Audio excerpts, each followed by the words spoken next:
You guys already know what time it is. It is a brand new season, so therefore we have to do a brand new tier list. And honestly, in today's video, this tier list is going to change the most out of any tier list I've made. Mainly because when I first made this one at the beginning of Chapter Super Season 1, it was kind of crazy. Why did I say chapter as if I'm playing Fortnite? But Super Season 1 was insane because 1 week after I dropped this tier list, they released a whole bunch of balance changes. And then towards the end of last season, they made new balance changes. And then we got a third set of balance changes, I believe, at the beginning of this season.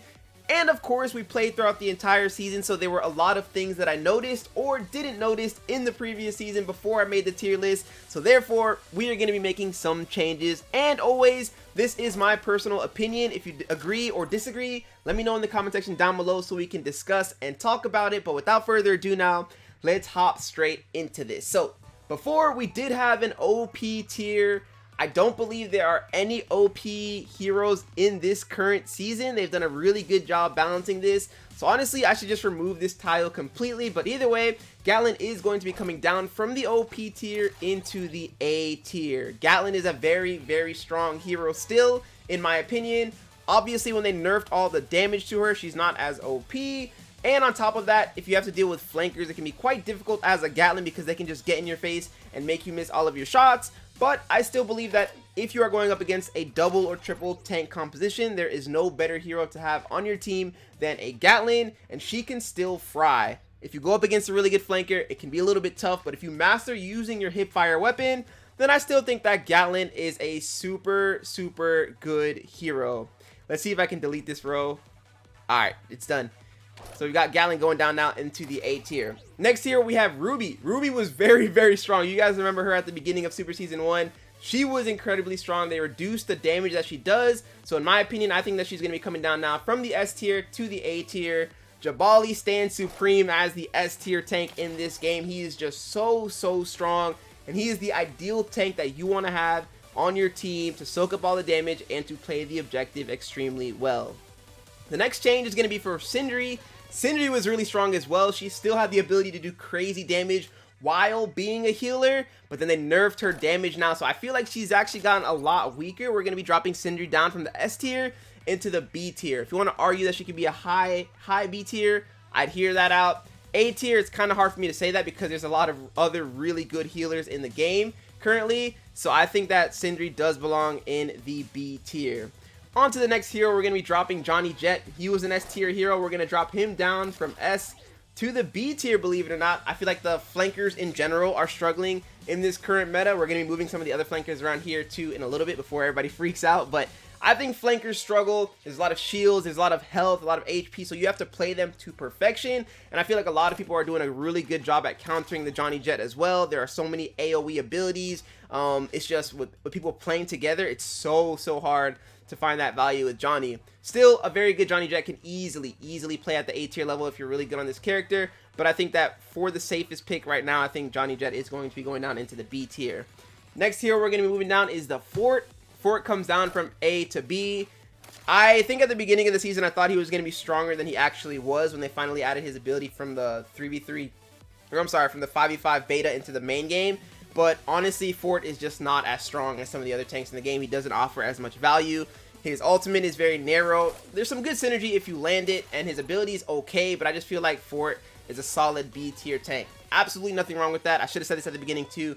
Every single hero in this game can be played at a pretty decent level. This is the most balanced the game has ever been, in my opinion, and they do a really good job of allowing you to find value no matter who you play. Except for Zero Kelvin, my boy. But we'll come back to Zero Kelvin in a little bit. Either way, you can still do some damage with the ZK. On to the next hero, we've got Neon, my favorite hero to play right now. Neon's going to be going up from the A tier into the S tier. Neon, in my opinion, is the best healer in the game by far. It doesn't even come close. Neon has the ability not only to single target heal, her ultimate's really good for that invincibility, but I think that the biggest thing that makes Neon the best healer in this game is her mobility. If some of the other healers in this game are protected, they can actually heal and find a lot more value than the Neon. but the more you play this game and the higher you rank up, you're going to notice that a lot of people will be attacking your back line. The flankers will get onto your healer's head. That will be the first target that they will go after. So because of that, if you don't have the mobility or the ability to defend yourself, then you will be dying quickly and not healing your team as well as you should be. Neon's ability to teleport to a different teammate across the map allows her to find so much value, so that even if the best flankers get on your head, you can teleport across the map and force them to cut across your team, which will likely get them killed, and you can continue to heal and find value on the battlefield. The next hero we're going to be moving is going to be Ya. She's going down from A to B. I know this one's kind of weird actually, because she just got a buff with her bullets going up to 13, so I could be tripping on this. I think she's a high B tier hero. I played her for a little bit. I think her bullets going up from 9 to 13 is huge, and it makes her viable.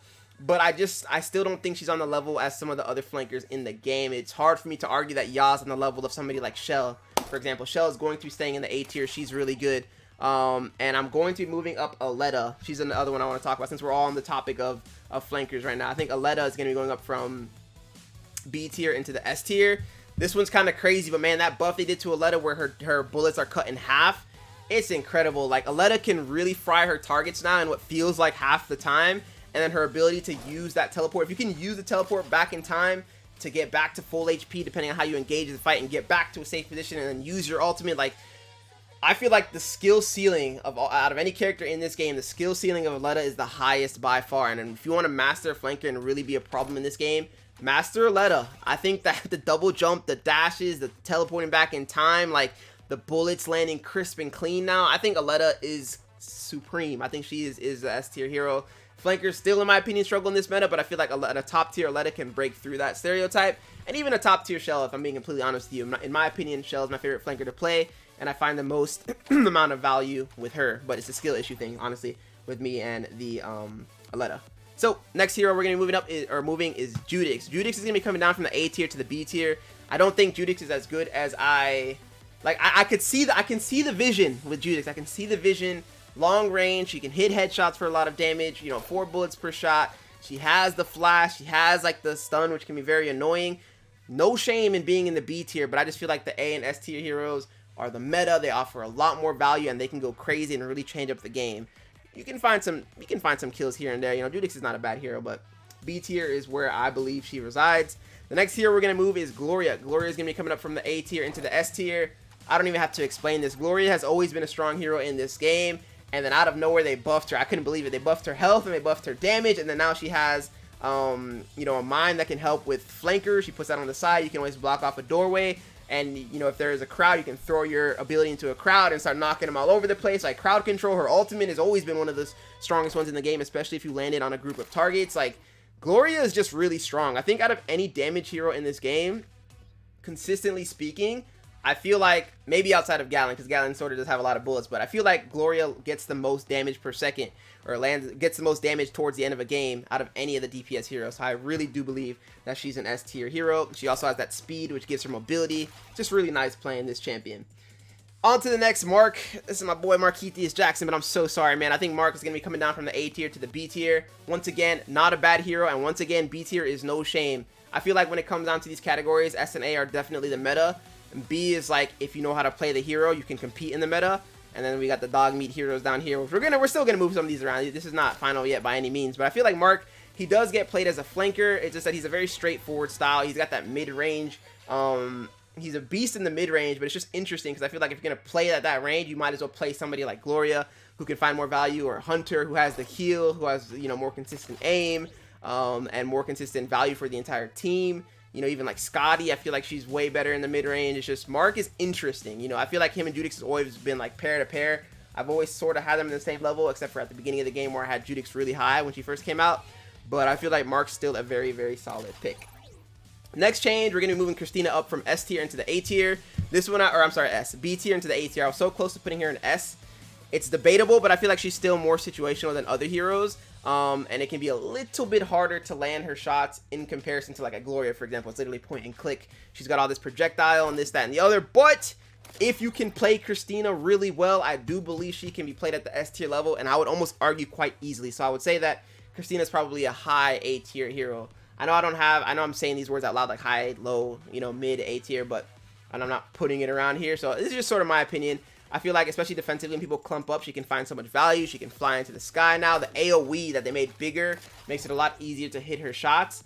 But I still think, like, in a shield meta where there's a lot of shields, these kind of damages, like Gloria, Hunter, they can burst through. Even Gatlin I'd put higher than Christina, because they can burst through the shields, which is the current meta, and it's a little bit harder for Christina to do that by herself. But if you're in a proper team comp and you got people to do the right things, then yes, of course, you can play Christina at that S tier level. Next hero, I'm actually going to be moving the healer. I'm moving Iris up from B to A. When they buffed her aim to where you can actually land your shots now, because before it was so weird, like her shots just would not land, and now you can find that value. Now you can do the damage. The difference between somebody like her and Labula, for example, and like Neon, so that, you know, when it comes to the healers, I like Neon because you can sort of counter the flank. Labula, sort of the same thing, where if you're about to die and you drop your ability and they're like on you, you can sort of use that as a self peel. You won't die. They have to refocus onto the ability, and it can keep you and whoever you're around alive. So it's a weird that I'm putting her here because she doesn't necessarily have self peel, but if you can play around your tank and your team really well with an Iris, but we don't even have to say anything about her ultimate. That's one of the best ultimates in the game. It can really turn the tides of a fight, but it's also the fact that you can deal out a lot of damage with her gun. You can also put that damage buff onto the enemy target so that you guys all do more damage to them as well. I feel like Iris is just such a strong hero. The heals are really good. The damage boost is really good as well. You know, from that healing and from that Pi bot, like, I think Iris is A. Just be very careful. Of course, if you're playing any support hero in the game that's not Neon, you really do have to know how to play around your team, and you really have to know how to peel for yourself, and just be very careful of like the Alettas and the Shells of the world. Alright, next we got Chemist. I think Chemist buff was nice. I think we moved Chemist up from the C tier into the B tier. These lists are starting to get like a little bit packed. Do we need more tiers? I don't think so. I think this is just how good and balanced the game is. A lot of the heroes are near each other in skill level. The gap's not that big. I like the Chemist buff. I like the fact that she can heal herself now with her ability. So in a way that actually does give herself peel. Because if somebody pushes up on you, you can get your health back up. It makes that really hard for you to die. So here's where it gets questionable. This one's really tough for me to place. I would say maybe high B tier, mainly because I still think Labula is a better Chemist. It's just Labula's shots are straight, travels in a straight line, so it's a lot easier to land your shots. You find a lot more value. And I do believe her ability of keeping, I've been saying this from the beginning of the game. I've been saying Labula's a her, it's a he. But I feel like Labula's ability to keep everybody alive with that AoE protection is a lot stronger than anti-heal. It just is. I just don't, anti-heal, if you land it right, it's so situational. If you get these things right, cool. But I feel like the value you get from that Labula ability is just so much higher. And I still think Iris is higher as well. So I'm having Chemist in the B tier. That one's questionable. I mean, some people would even still say she's in the C tier, to be fair. So I think B tier is a solid place to put her. Next, we're going to be moving up Vincent. I disrespected Vincent. Vincent's definitely not a C tier hero. He can find his value, and you can even hear the fear in my voice whenever I'm playing these games and I see a Vincent on an enemy team. The goal is to shut that Vincent down as soon as possible and get them to switch off that hero, because Vincent, especially in like solo queue and when people aren't playing together and not on comms, he has the potential to really ruin your game. I still won't place him higher than B because in my opinion, these A tier heroes find value consistently across the board and in the meta, and I don't think that Vincent's there. I've seen crazy Vincent mains do some crazy things, but for the most part, for the average player, if you do end up getting Vincent, it's just really hard to find his value because if you have a headset on, he's just really loud. It's easy to find him out. He has low HP. He can't chain his kills like he could before. When he had that chain ability, that was crazy. If he had that chain ability now, boom, my boy might be S tier, no cap. Because that was nicer. He could just like boom, boom, boom, and just go back invisible. But I think B is a good place to place him. Next, and finally, we have Ano, the new tank. I'm sorry, bro, but that boy Ano, that boy Ano, bro. I think this is the first hero release we've ever had where the hero's just not S tier. Like straight off the rip. At worst case, it'd be A. I think Fade might have. Did I have him S? I can't remember, but Fade was at least A minimum. 4, I think, was S because he was crazy when he was first released. Ano, they did a good job of releasing a balanced hero this time, so nobody's freaking out with him being OP. I can't disrespect him and put him on the level of Kelvin. I don't think anyone in this game is as bad as Kelvin right now. But Ano, honestly, if you play him in a team and you guys are all synergized and you all have comms and you guys are all on point with each other, I can see the vision. The shields that you can, put on your teammates through walls. It doesn't last that long though, it's kind of weak, so it has to be like a timing kind of shield that you can put through the walls. But the thing is, he needs another tank. People already struggle. People don't pick tanks in this game. I don't know why. It's literally the best position, like picking a Jabali or a Fade. But people don't pick tank. So if you're going to pick a tank and he's going to be your main tank, you're not going to win the game. He just can't be a main tank. His abilities are kind of nice. He has that weird, or he has that, the 3-shot combo. It's kind of slow though. But that third shotgun shot, you can shoot twice and then peek out and start with your third shotgun shot and deal 3.5k damage or something ridiculous like that. So you can start fights crazily, and if you're up close, you can delete opponents. He also has that cool crowd control that I think needs a little bit more range maybe, because they do have to be pretty much right on top of you. And his ultimate's kind of weird too. I mean, it's good if it displaces the enemy and it can be a game changer. It's good crowd control, but it's just so interesting. I don't even know how to describe it. It's just so interesting. Like, you need people to play around it. You're a setup player. Crowd control players are always setup players, and it's just really hard to find the value. Whereas it's just a lot easier to find it with Fade and you know, Jabali, Ruby strong too. Like, so he's interesting. I'm curious to see where he ends up playing. I'm a tank main myself, so I feel like I get a little bit, like, when I think about my own personal playstyle, it's still gonna vary from playstyle to playstyle, but I will always pick Jabali. If I am going to, I just always pick Jabali. I don't even think I pick a secondary tank. But if I was gonna say that the tank's better, you know, the next best tank, I think is Fade, and then you can also play Ruby. These three right here are staple. I don't know that I play Ano a lot. I don't know that I play him ever. Maybe if I get a Jabali and a healer on my team and we have like a proper formation, I'd slide into the Ano and try it out. But if I was really like, if you put money on the line and said, Atomic, win this rank game, I don't think I'm playing Ano. So honestly, this is probably where my tier list is at right now. Osas, you already know. Osas is my boy. I always got to have him in the S tier. I feel like the value with the smokes, the headshots, you know, Osas is good. Hunter's an interesting one too. I know a lot of people don't know how to play Hunter, and I'm going to start practicing this man more so I can show you guys what I mean by this man being S tier. But I just feel like that triple headshot damage, the self-heal, the self-peel, the vision, like, that he gives for his team, like the pop-off ability with his scans coming back on full charge, his mobility. I don't see how Hunter is not S tier. And I know this is probably a dumb thing to say, but when you look at the bots, man, like the bots play at peak level when they're just hitting all their shots and doing well. Guess who the scariest bot in the game is, right? It's literally Hunter. So I'm going to play him more and try to get onto that high level with Hunter. Who else did we not move? Fade, I think, is a very solid A tier tank right now. Shell, I love her. She's going to be my main flanker that I'm playing. Hualing, good sniper still. Headshots, invisibility, gives her more survivability. She's good. Scotty is another tough one where I almost want to put her in the S tier, but I can't do it. She's so close. She's high S, or high A. She does have the mobility with the flip. Man, Scotty's kind of crazy. I don't know. Is she... No, bro.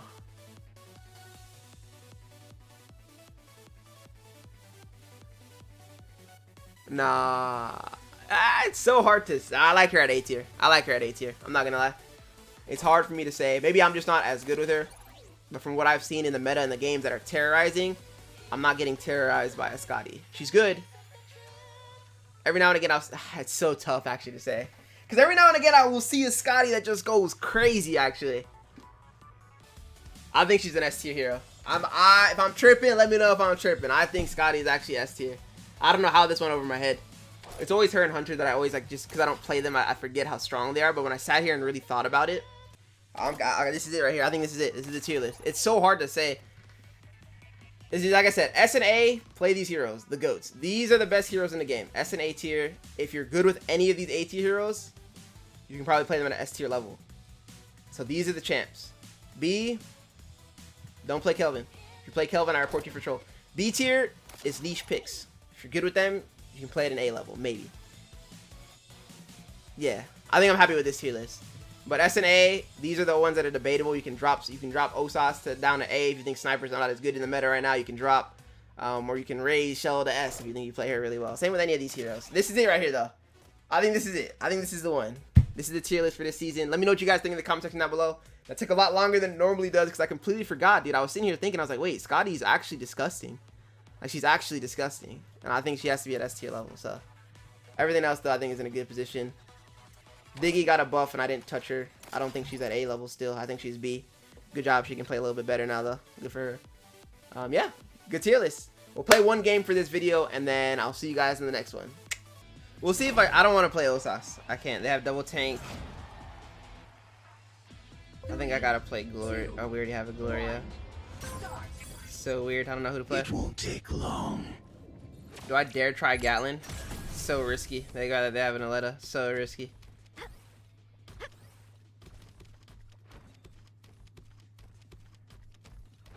Like, I'm pretty much not gonna kill her.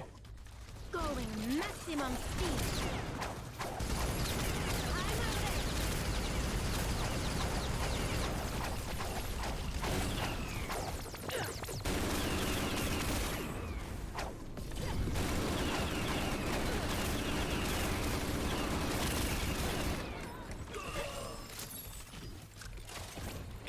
Maybe I sit in, what's it called, SMG form the whole game, or at least while she's around. Going maximum speed.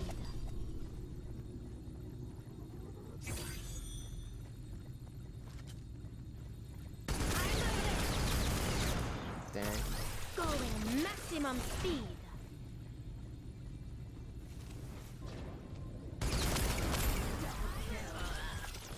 They're let her kill our Gloria. I can't see her no more though. I don't know where she's playing.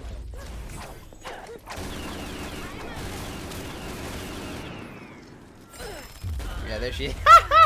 That's what I'm worried about, bro. She's literally gonna dive on me, bro. Like, that's gonna be the story of the game. But if she's taking that long to get it done, then it's worth it.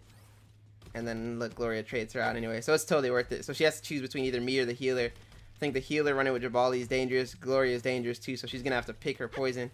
She probably gets one at most and then gets traded out. I think it's a good team comp. Going maximum speed.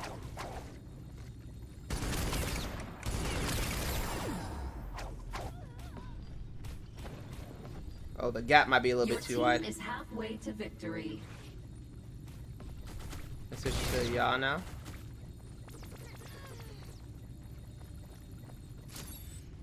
I'm trying to do whatever they can to get to the back line, but I don't think they can.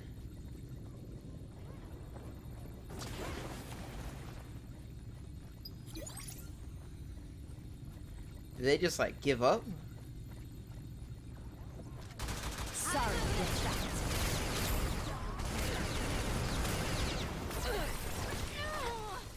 going maximum speed. The way you're out. Just kidding.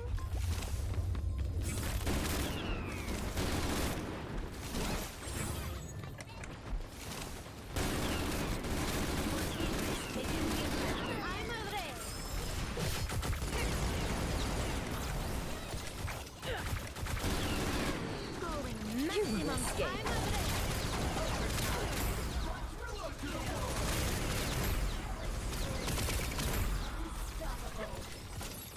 It's a solid way to promo my way into Diamond, baby. Those boys gotta walk down. I ain't gonna lie, that's tough. That's tough. I knew what their strategy was gonna be the whole time. It was literally their Aletta, but it's so hard to. If you're aware that Aletta's gonna try to do that, you just sit in between your tank, your healer, and just jump around in your SMG form, bro. It's gonna be hard for them to break through. They literally got 2 kills in the entire game. One on me and one on the Gloria.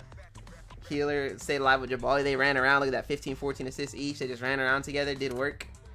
Me and Gloria just did the damage.